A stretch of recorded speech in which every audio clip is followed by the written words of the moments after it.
All right, now we're going. Now we're streaming. All right. Cool. Dave, Gretchen, ready? I'm Ready. good to go. All right. Segment one, roll it. Welcome to On Target Radio. I'm Eric Allen. On tonight's show, your hosts, David Lombardo and Gretchen Fritz, will be talking about one judge who decided to give the governor a piece of his mind before ruling. But is Pritzker planning more rules? Learn what the latest is on church lockdowns and what Trump plans to do about it.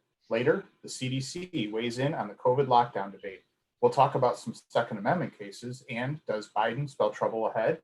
All that and more on tonight's pre-recorded version of On Target Radio.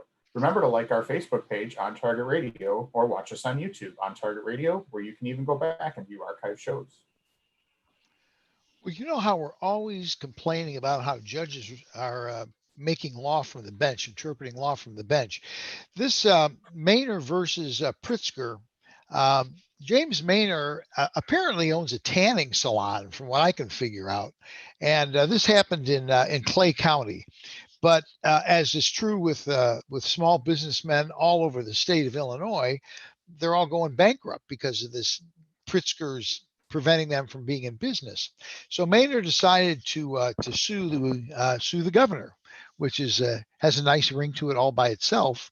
And he filed what he's looking for is to get a temporary restraining order to stop Pritzker's edict that you can't go out of the house and you can't have your business and all of that. And so it was filed in Clay County, and it went before a Judge Michael McCaney. And here's the interesting thing about Michael McCaney.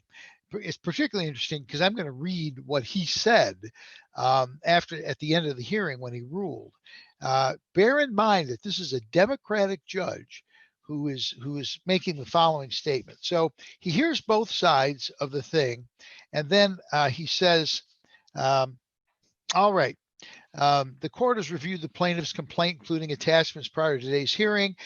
We had the opportunity to review the response submitted by the defendant and attachment case law.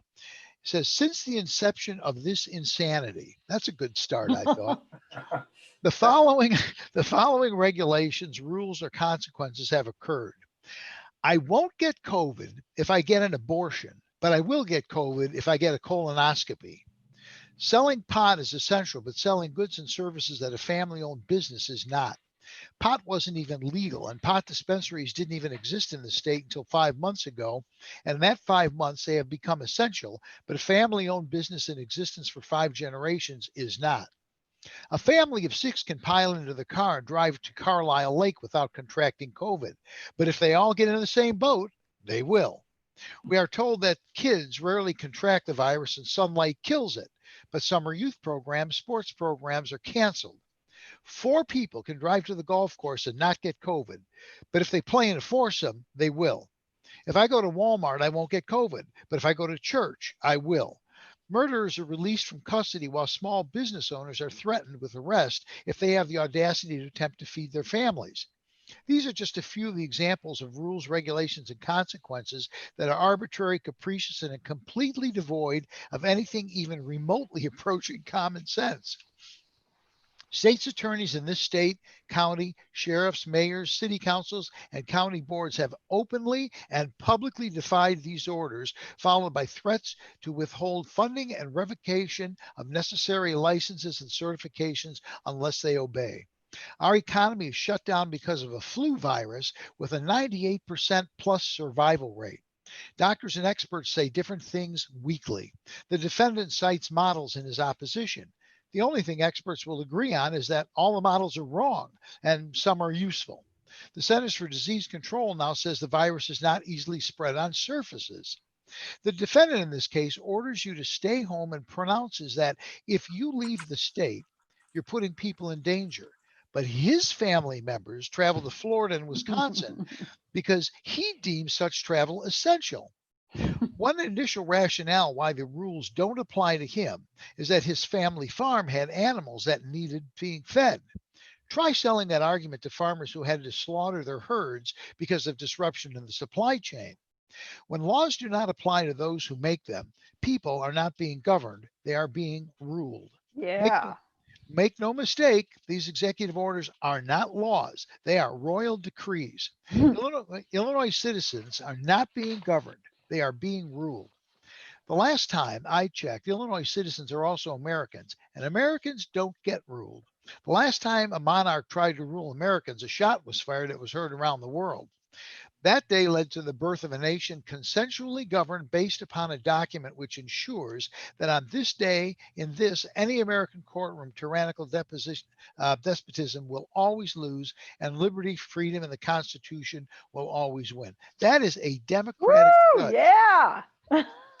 I just, you got to admit, that's Nicely beautiful. done, Judge McHaney. Yeah. That is beautiful. And Now, something else that's going to shock you, that was a Democratic judge, but did you guys see Bill Maher's rant on COVID-19?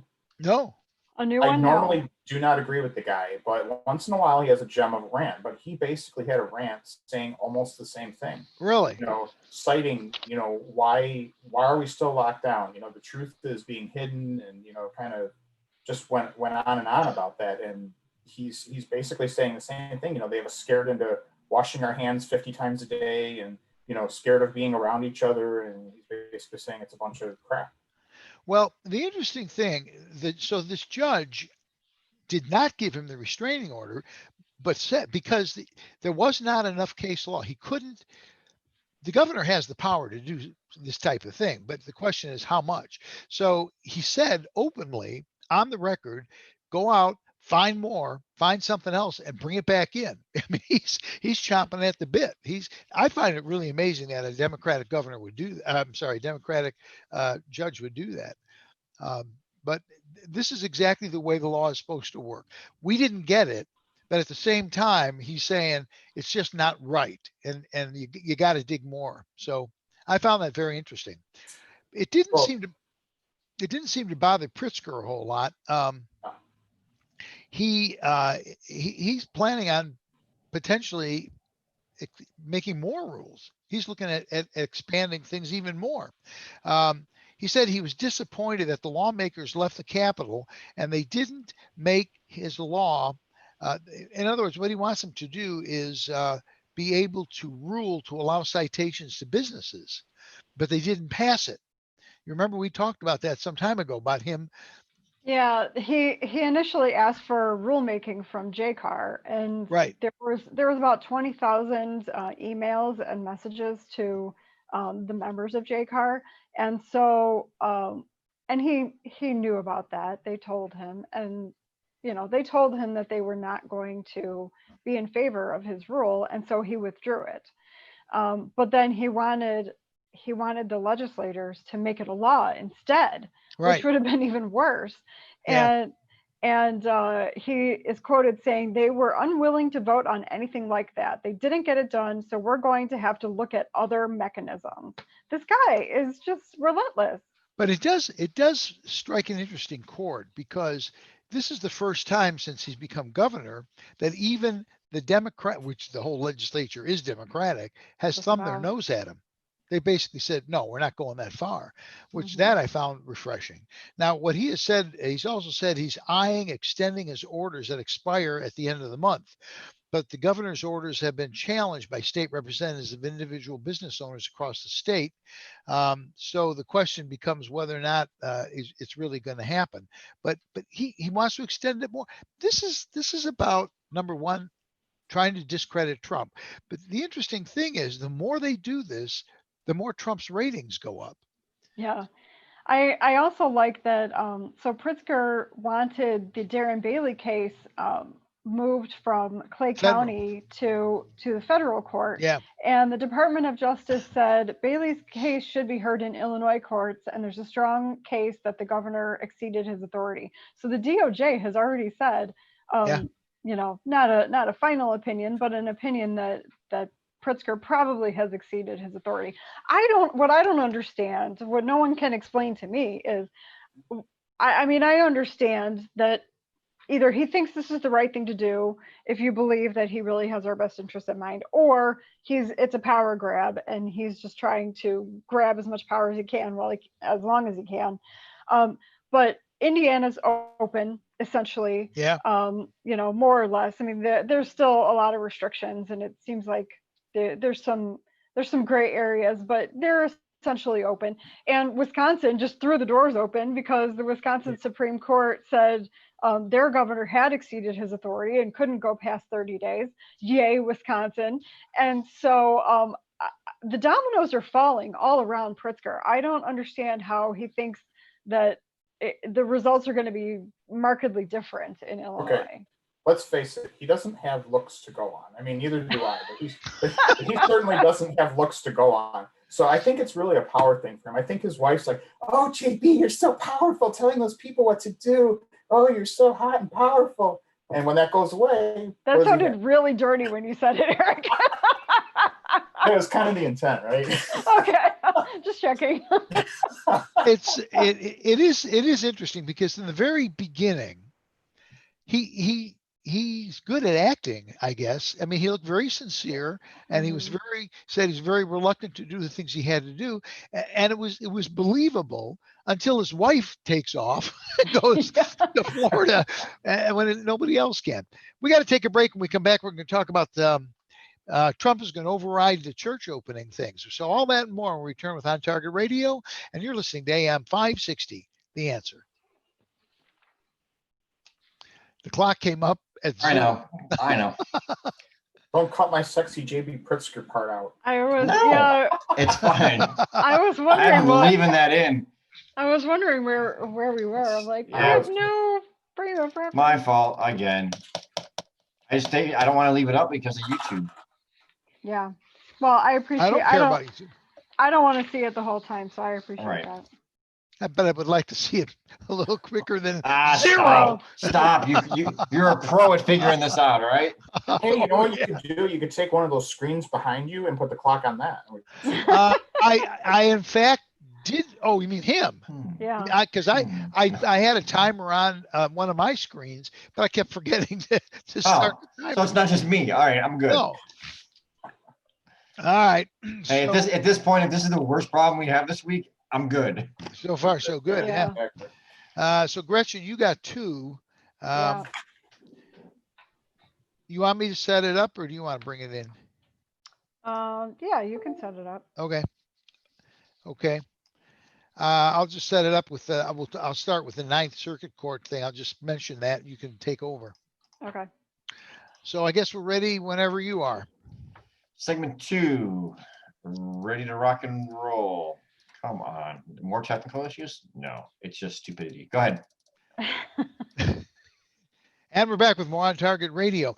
Ninth Circuit Court has weighed in California about church lockdown. Big surprise there. If it was up to the ninth, they wouldn't have churches in California. But it did triggered some things off, didn't it? Well, yeah. So, there's always a silver lining with these type of cases when it comes to constitutional questions, especially. So a church in Southern California wanted to reopen, and they made an emergency appeal for relief to the Ninth Circuit, and the Ninth Circuit said no. It's full of Clinton and Obama appointees, and they actually criticized the church. They even claimed that opening houses of worship was like making a suicide pact, which I think is a bridge too far. So the church is now the Southern California, and it's not named in this article, but they're appealing to the Supreme Court. They want to take their case to the Supreme Court now. So obviously it won't help them. Most likely in this instance, it will be probably long over by the time this is settled, but hopefully it will set a precedent for our freedom of religion. And Trump himself has said that he came out on Friday and he said churches are essential, open them up. He said the houses of worship are essential. And he said that if the governors don't like what he's saying, he said he'll override them. And while he lacks any legal power to actually do anything to the governors, the Justice Department lawyers have told Gavin Newsom, the governor in California, that if he lets the schools and the businesses reopen, but not the churches, he's making a case for unequal treatment of faith communities. And basically the DOJ is threatening Gavin Newsom. So that's pretty cool.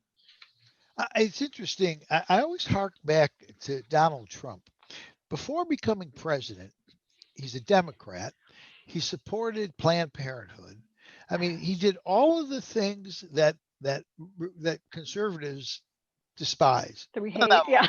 but many of them, really. He supported Hillary. I mean, all that stuff. And he came down that escalator, and he goes, "All that's done."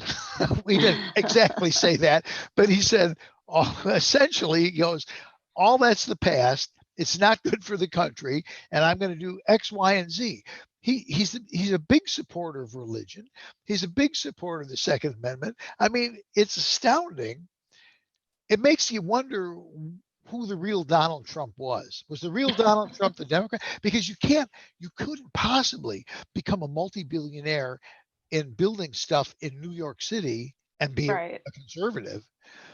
So Sure. I think the real Donald Trump is the Donald Trump in The Art of the Deal. I mean, he wrote a book about it, and I read that book. From everything that I've heard from everyone who's read that book, that it makes perfect sense. That becoming a multi-billionaire and doing the things that he did when he was in his business life, and then now he's over 70 years old, and he decides, you know what, I don't like the way this whole economy is going. I don't like the way this country is going, and it's taking the economy down with it. And so he says, okay, I'm done with my business life. Put that in the past. I'm essentially retired, and this is my second career. I'm going to be the president of the United States. A step down. If somebody really truly wants to change their ideals, and they have a good solid standing, and they do that, I have a lot of respect for that. Especially I do if you too. thought I one way agree. before, and now you're doing something else now. I get that. I respect that. Yeah, I definitely agree. He's the Charlie Kirk interview. I forget who interviewed him, but it is absolutely priceless. It is the best explanation of why Trump maybe end up being one of the greatest presidents in history. It's if you have an opportunity, Google Charlie Kirk, why Trump is one of the great presidents of history, and he lays it all out. I mean, he just literally lays out all the stuff that this guy has done, despite all the things that he'd done in the past, and it's very interesting. But when it comes, and people say, well, he's not really conservative. Well, maybe he's not really conservative. He's a businessman, and he does what makes sense for the country. It's like the church thing. I mean, you can rule however you want. I'll override you. And a lot of times he kind of gets out on thin ice. He says he's going to do some things that he really doesn't have the power to do, except does he? Because he finds ways of strong arming people. When he doesn't have the power to do it, he goes to whoever does and goes, "How do you like your job?" Well, I mean, I don't know if he really is doing that, but I think he knows a lot of lawyers, and I think that he knows a lot of smart people, and so he as you say, he kind of gets ahead of the rest of his administration, and he says, I'm going to do this, I'm going to do that, and then they go, sir, you actually can't do that, and then he goes, okay, bring the lawyers in, we'll figure it out, let's figure out how to do this, and he just does. He just figures it out. Well, there's also been a surprising amount of surprising departures from his administration. Well, I was just going to say that there have been a lot of people. There's been a lot of turnover in some jobs. Yeah. He's used to getting his way. I mean, he spent the majority of his adult life with people going, yes, sir, not giving him reasons not to. He's one of these, don't come to me with problems, come to me with solutions. Sure. If you haven't got a solution, I just fire you and find somebody who does. Right. So that's basically what he's been doing in government, and it drives liberals nuts. The Charlie Kirk thing points out this will be the only president who will go into the presidency with more money than he'll come out with. He's the only president in history that is stepping down from a better plane to get into Air Force One. Right. I mean, there's a list of stuff. He actually said that. I think he was like my airplane's better than Air Force One. He did. That's true, and it is true. His plane is better. Air Force One, though, has some things that his, I assume, doesn't have, like anti-missile deterrent. There's a few odds and ends which he probably doesn't have, but there's absolutely no good reason on earth for a man like him to want to be president of the United States. And look what his family goes through. Oh They don't yeah, even limit it to, if you're it's president, you're fair game. disgusting. But his kid, I mean, And Melania, I mean, the things that they say about Melania are just disgusting. it really is. So he's gotten tired of this. He's looking at the economy. That's what he's doing. He's looking at the economy. He's going, people are going bankrupt. This has to end. We got to stop it. And particularly since the actual mortality rate it's really ridiculously low. Yeah, it really is. We have another article later that explains how it's really only 0.26%. It's somewhere they're not exactly sure, depending on how many people are asymptomatic. It could be as low as 0.2%. So it's somewhere between 0.20 and 0.26. That's very low. And I think as later in the show, aren't you? You're going to talk about like counties, some counties that have. Well, yeah, we have that here that over that like less than 1% of all the counties in the country have. They represent 15% of the population, and they have more than 50% of the COVID cases. So you can look at just New York and New Jersey account for 35% of all the cases and 44% of all the deaths. And really that area in New England, on the Eastern Seaboard, really it's mostly concentrated there. I mean, there's some cases over here in the Chicago area, sort of a hot spot where we are, but it's really centered around that New England Eastern Seaboard area. And only about 10% of all counties contain 95% of all of the deaths. So it's a really flimsy case to really keep any other economy shut down. I think really you look at Sweden, you look at Japan, you look at the countries that didn't do what we did, and they're fine. I think it's really a flu season for them. The other thing that bothers me is Pritzker applies one set of rules to the whole state. Cook County is nothing like the counties downstate. There are many towns downstate that are so small they might have like one pizza place. That's their restaurant. Really, it's just you can't have one solution that fits all the cases. And that's I think what people object the most to. If you had certain things in place in a dense area like Cook County, I get that, but in areas downstate, I don't get that at all. But anyway, we're gonna talk more about that. And when we come back, we got to take another break. When we come back, we're going to talk about CDC weighing in. So when we return with On Target Radio, we'll be talking about CDC. And you're listening to AM 560, The Answer. Tick tock, tick tock. 4 seconds never to be regained. All right. Over on the last one. It'll help with some editing time. So, and you got the next one, right, Eric? I do. Yes. Yeah, you told me I did. So. I'm trying to distribute the workload. Yeah, yeah, that's fine. I actually like that idea. As long as I don't end up with an article I don't like. But I didn't submit one, so it'd be my own fault. There you go. There you go.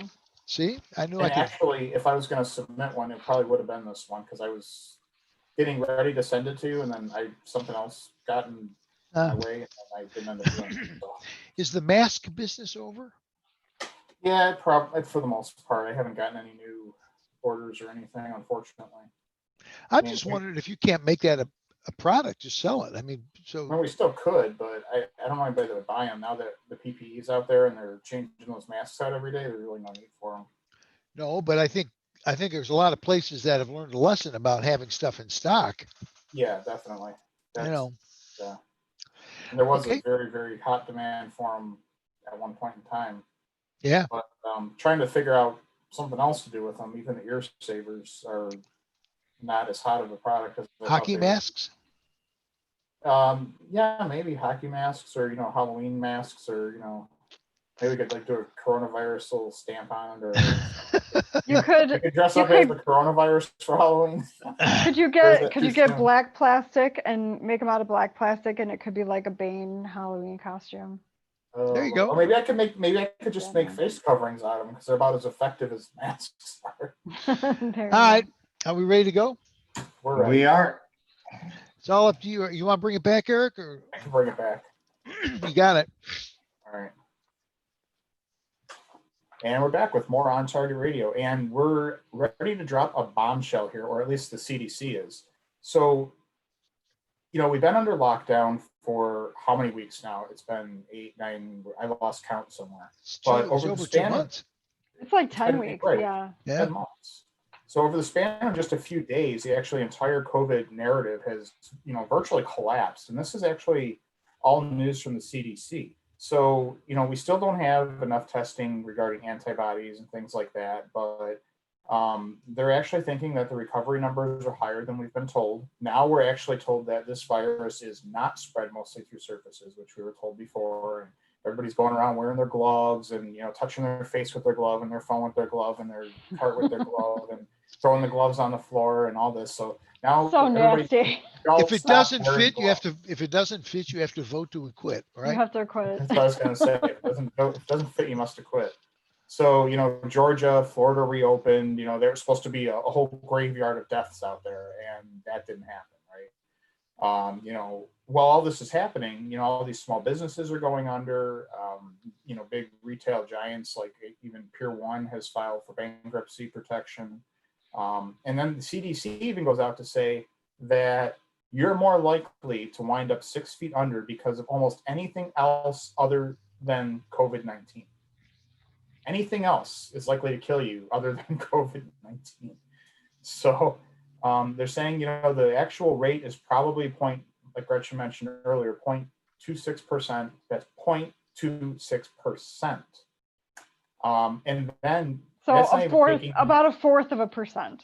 Right. In other words. That's not even taking into account the people that are asymptomatic. So those people haven't been tested, they've recovered, they're good to go. So it might be lower, it might be 0.2%.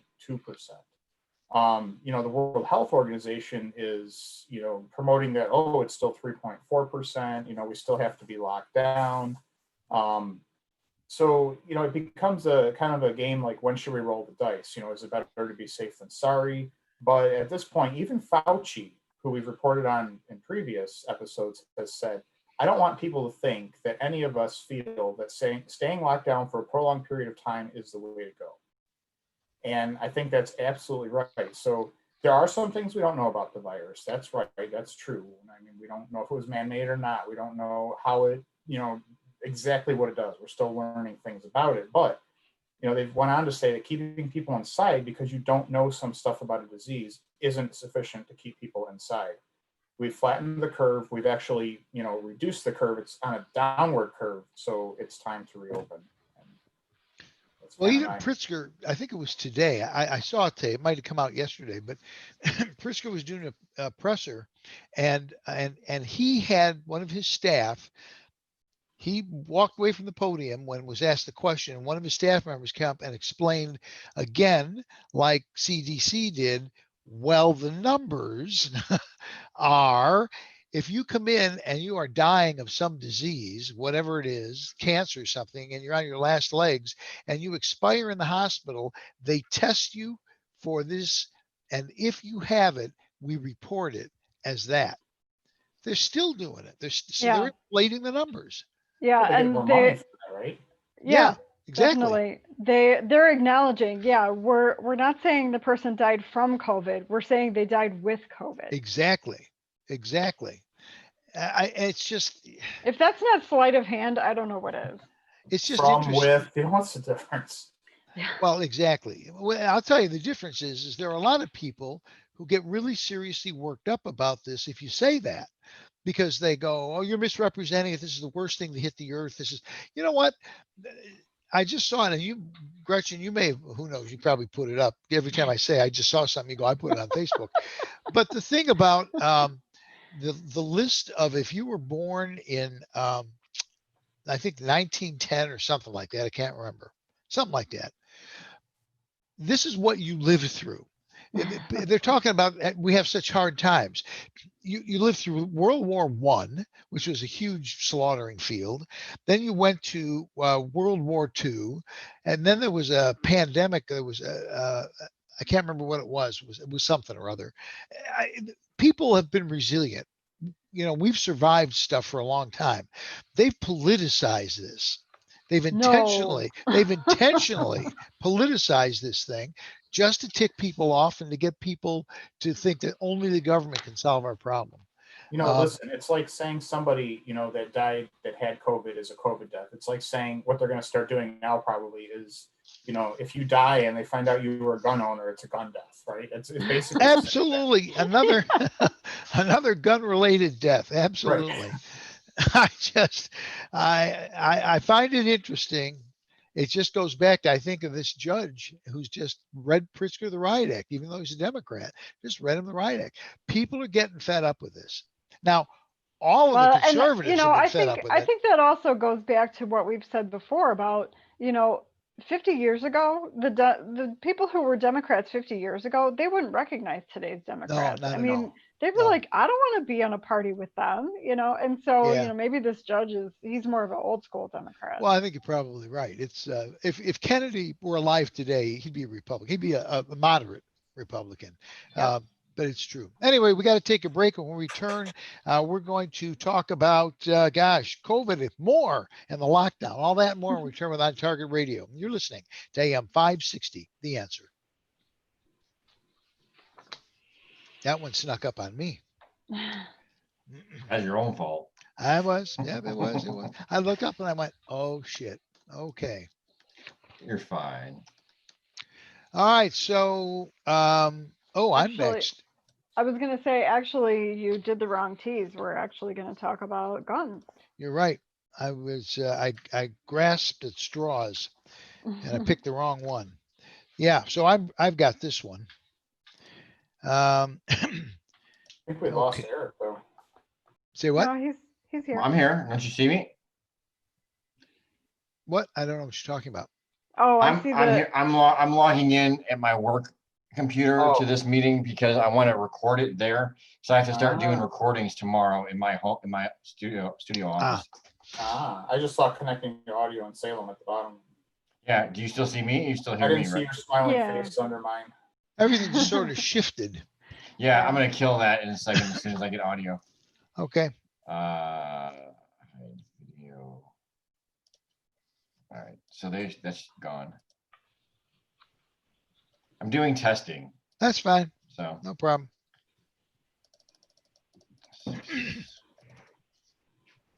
Hi.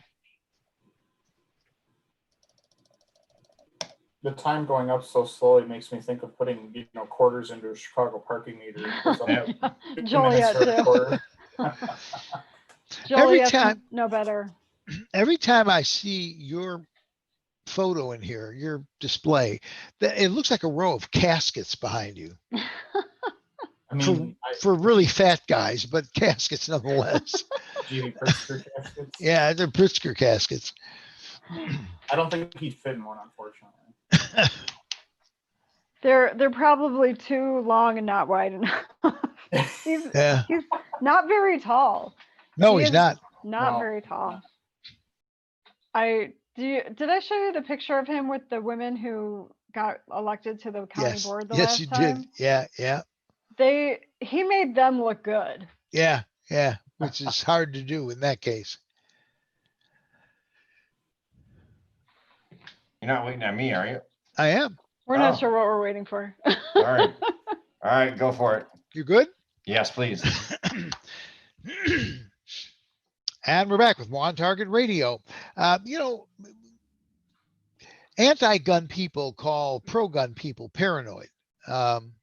They say that we're not out to get your guns, and Beto O'Rourke put that in perspective.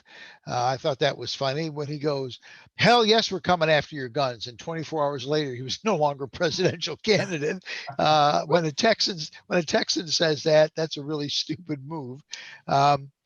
but we're always, we're always afraid they're going to come and take the guns because they really want to do that. But it can also be, they have sneaky ways of doing things. There's a House bill right now, HR 838, called Threat Assessment Prevention and Safety Act, or TAPS. That this is the kind of scary part about TAPS. They have 180 co-sponsors, 90 Democrats and 90 Republicans. So 90 of the Republicans are co-sponsoring this bill. They need 38 more co-sponsors to pass it. Basically, it basically enacts espionage against the American public. That's essentially what it does. A task force would be put together, and none of them would be elected. It'd be 24 unelected people who would sit down, and they would manage national strategy on surveillance of private citizens under the pretense of targeted violence through behavioral threat assessment, which is a really lofty thing. No, thank you. That basically, yeah. Wait a second. Does anybody else see a movie plot here? Because this sounds like Minority Report.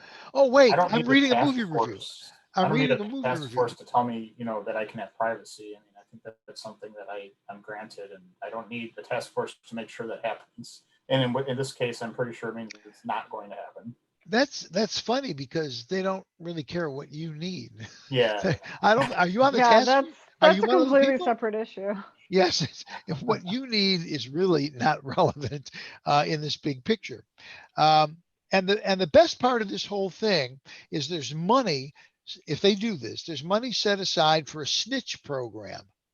They actually will pay like companies and whatever to, who knows who, maybe the phone call, I don't know who, but they'll pay if you turn in people. Gestapo. This is the United States of America. I mean, the Tennessee congressman named Scott Desjardins. Desjardins, if you speak France. You have to, when you do that, you have to have a little piece of dog, under your nose. Desjardins. That's how the French talk. Oh, I'm going to hear this now that I said that. But he said, we should not be giving social radicals in DC any more legal or bureaucratic power that they can use to infringe on our Second Amendment rights. Handing more power to the surveillance state to snoop on gun owners gives busybody politicians another avenue by which to subvert our freedom. One way to keep the gun controllers in check is to completely scuttle the TAPS Act before it gathers additional co-sponsors. And brothers and sisters, that's the truth. I can't believe they got 90 Republicans to sign on to it. That is shocking. I can't believe that either. Yeah. That is Well, shocking. they're talking, they wax eloquently about national security, and nobody wants to go on record saying they oppose national security. But this is clearly an outright attack on the Second Amendment. I mean, the problem is nobody probably read the thing before they agreed to it. Well, you have to pass it before so you can find out what's in it. Well, it's like a stool sample. Could we beep that out? I don't think you did, but could we beep that out? No. Situation. It's I don't actually know what the status of HR 838 is literally today. But I do know that this is a good time for them to be doing it because everybody's caught up in this pandemic thing. I don't think they're paying attention. Yeah. I thought they weren't meeting. Well, at the moment, I think they're not. But yeah, Pelosi said meeting virtually isn't secure enough for her. So, although doing an entire election by mail-in ballot is fine. And that is secure. That is secure. Yeah. That's not a problem. She could always fly back to San Francisco in the, that story her about private jet. She didn't like the fact that she didn't have a jet like the senator did. Mm-hmm. It was a smaller private jet. Yeah. Yeah. You still have your private jet? I don't have mine anymore. Yeah. These people are so arrogant. It just drives me insane. It really does. I don't know. This whole thing about it, I honestly can't picture a bill like this passing. But it's shocked me that 90 Republicans signed on to it. Well, we had the Patriot Act, which kept getting renewed as well, which took away some of the freedoms as well. So I'm not surprised. It did, but I will say this about the Patriot Act. You just had the biggest massacre of civilians in the United States in history. No so question. And so I can understand how when somebody came along and said, we can't let this happen again, let's do this, how they, there was a fevered pitch at the time. In retrospect, you look at it and you go, whoa, that was kind of stupid.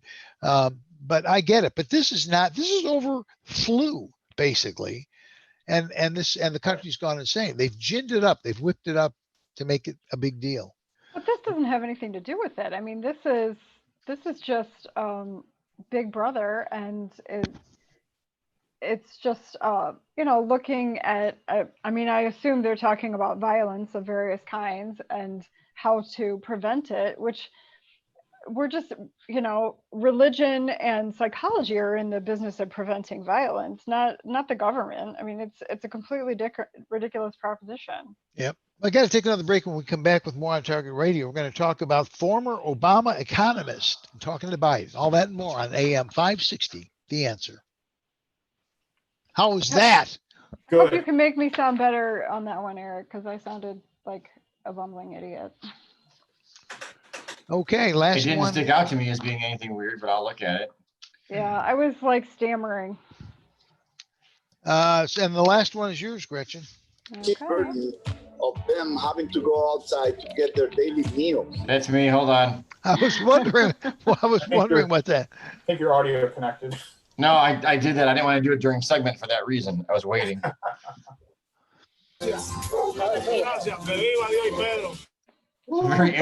I'm very interested to know what I'm playing back at the studio. Bueno.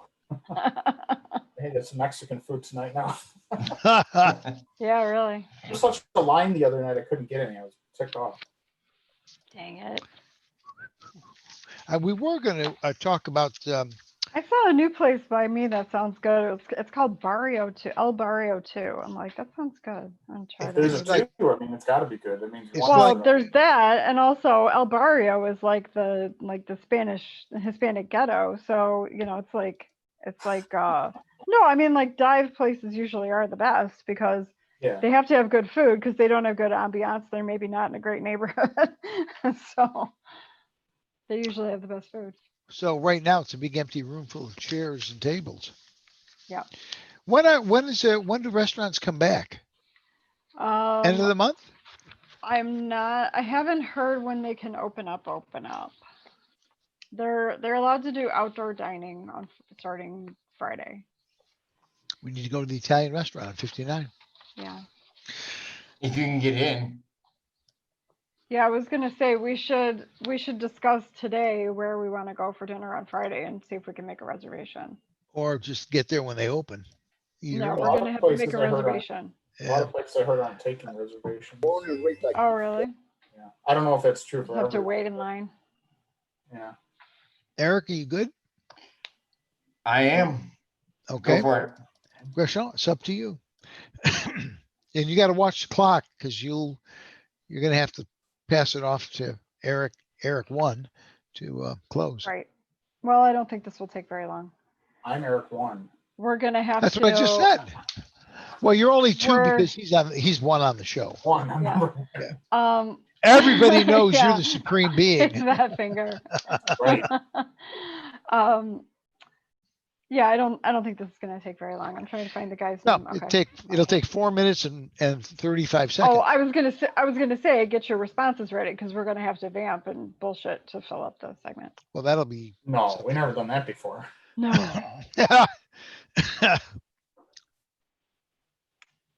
And we're back with more on Target Radio. So there's an economist named Jason Furman. He used to work for the Obama administration, and I don't know where he wrote this, maybe Politico, but he has said that that the Democrats should not get too excited about the economy right now, that due to the pandemic, that that what is going to happen is it's going to be a V-shaped recovery. So it's not going to be like the Great Depression or the Great Recession. It's going to be more like what happens with a hurricane. So it went down really fast, obviously at an angle, and it's going to come up really fast, and it probably won't be able to come all the way up to where it was in the next 4 months, because there are some businesses that have gone bankrupt. There are some entire industries that have kind of been cratered a little bit, and may never come back to where they were before. At least it's going to take a long time, but it's not going to be a slow grinding recovery like with the Great Depression. And he says the other thing that they shouldn't get too excited about is that the Democrats, they may have engineered this. I mean, there are conspiracy theories out there that the Democrats in Congress engineered this whole thing to try to get rid of Trump and to try to keep the House, win the Senate, et cetera, et cetera. But, all these relief packages have been proposed, and they keep running into roadblocks because of Nancy Pelosi and the Democrat-controlled House. So, it doesn't make them look good. They're wins for the Trump White House that the Democrats are blocking them at every turn. It seems like the Democrats may be responsible for a lot of what's happened. The public health people, which tend to be Democrats, have given us bad models, bad advice. Now they're reversing themselves. They're saying, yeah, the death rate isn't as high as we said it was going to be. It's not easily spread on surfaces the way that we said it was. So they're just showing themselves to be wrong after wrong after wrong. And then Joe Biden last week decided to tell Black people that they're not Black. So